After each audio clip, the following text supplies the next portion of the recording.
ராதிகா, வருண் அப்புறம் சூரஜ் ராத்திரி இருட்டில் ஒரு ஹைவேல நின்றுட்டு இருந்தாங்க. அப்போதான் ஒரு ப்ளூ கார் அவங்க பக்கத்தில் வந்து நின்றுச்சு. உங்கள் 3 பேரால் தான் நான் நிறைய பிரச்சனைகளை எதிர்கொள்ள வேண்டியதாக இருக்குது. நீங்கள் என்ன உளறிட்டு இருக்கீங்க? உங்களால் ஒரு நல்ல ஆன்டிக் பீஸை திருடிட்டு வர முடியாதா? ராம்பால், தயவு செஞ்சு உளராதீங்க. அப்புறம் எங்களுக்கு எங்கள் பணத்தை கொடுங்க. ராம்பால் கொஞ்சம் பணத்தை எடுத்து ராதிகாவோட கையில் கொடுத்தாரு. இவ்வளவு பணம் தானா? அந்த ஆன்டிக் சிலையை நாங்கள் எவ்வளோ கஷ்டப்பட்டு திருடணும்னு உங்களுக்கு தெரியுமா? இந்த பணம் ஒன்றும் நீங்கள் திருடிட்டு வந்த பணம் கிடையாது. நீங்கள் ஆன்டிக் பொருட்களை கொடுக்கறதுக்காக வந்த பணம். நீங்கள் திருடிட்டு வந்த அந்த ஆன்டிக் சிலை இருக்கே, அது போலியானது. போலி. நீ என்ன சொல்லிட்டு இருக்க? நான் சரியாக தான் சொல்கிறேன். நான் பாவம் பார்த்து தான் உங்களுக்கு இப்போ இந்த காசை கொடுக்குற, ஞாபகம் வச்சுக்கோங்க. இதுக்கு அப்புறமா இனிமேல் நாங்கள் உங்களுக்கு வேலை செய்ய மாட்டோம் ராம்பால். வேற யாரையாவது பார்த்துக்கோங்க.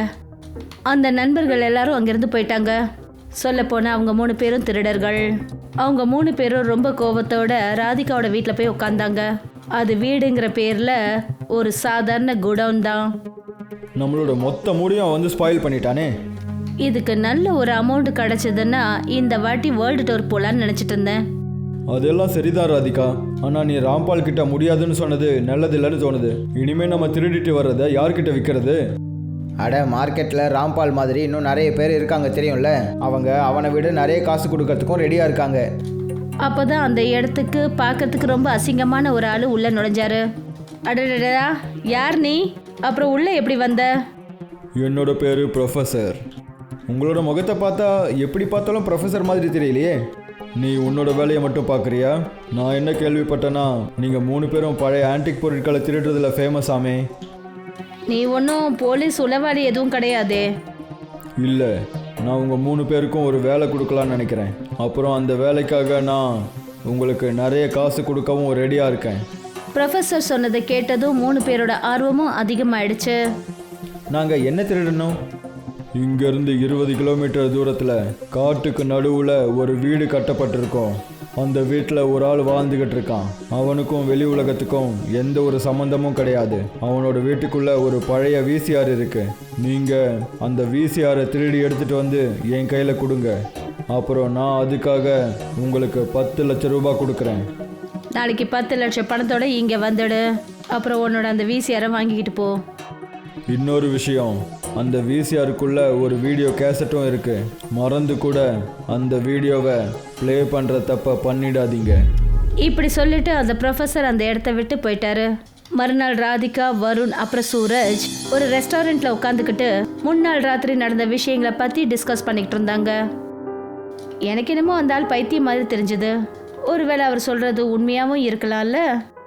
ஆனால் ஒரு சாதாரண விசிஆருக்காக யார் 10 லட்சம் ரூபாய் கொடுப்பாங்க? அப்புறம் விசிஆரும் இப்போலேருந்து ஒரு 20-25 வருஷத்துக்கு முன்னாடி தானே இருந்துச்சு. வருண், எனக்கு என்ன தோணுதுன்னா நம்ம 3 பேரும் உடனே அங்கே போயே ஆகணும். ஒருவேளை அந்த இடத்துல ஏதாவது பழைய விசிஆர் இருந்துச்சுன்னா அந்த ஆள் சொல்கிற விஷயம் எல்லாமே உண்மையாக இருக்க வாய்ப்பு இருக்குல்ல.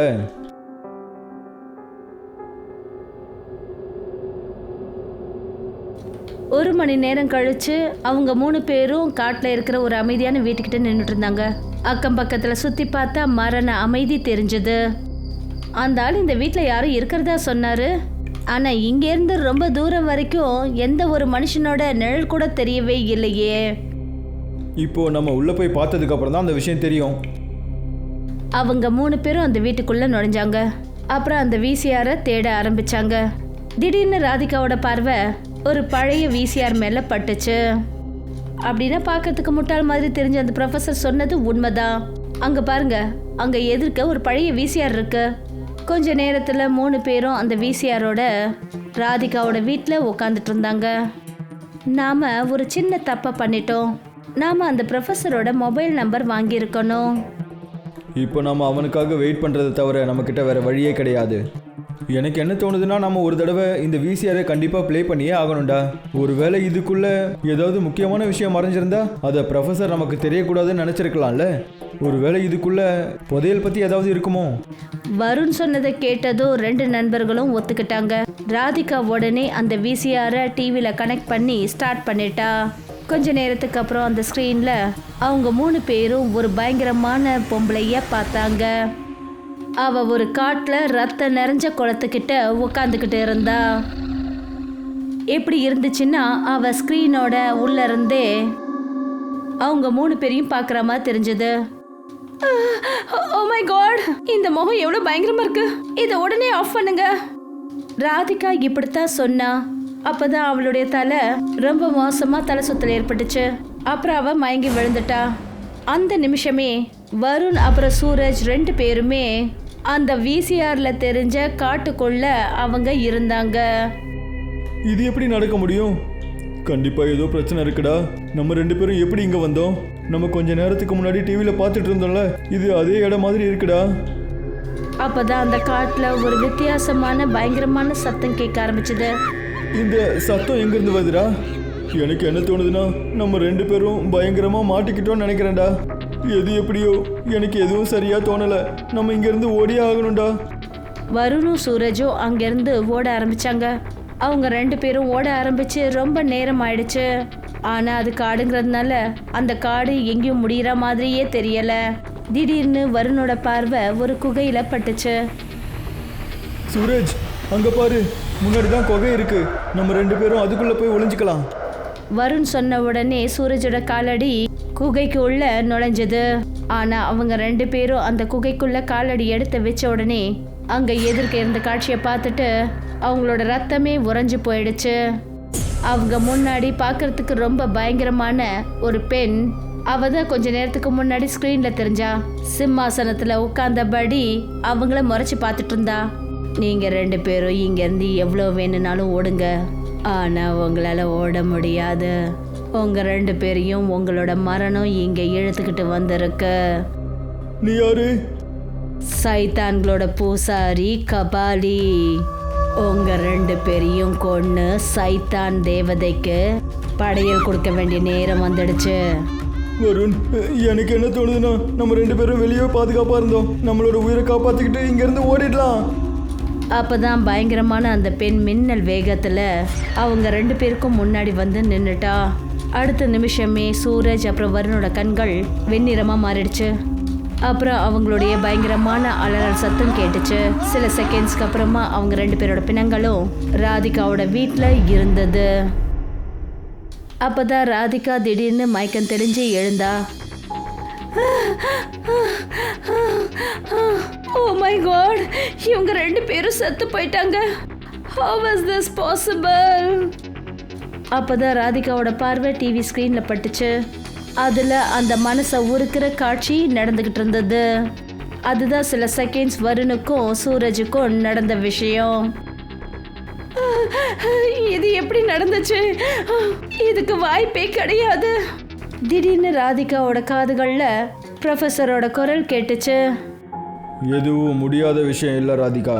மனுஷங்க ஒருவேளை அவங்க வழியை மாற்றிட்டாங்கன்னா எல்லாமே முடிகிற காரியம்தான். ஆனால் நீங்கள் 3 பேரும் அந்த தப்பை பண்ணிட்டீங்க. அது நீங்கள் பண்ணியிருக்க கூடாது. தயவு செஞ்சு உளறத நிறுத்து.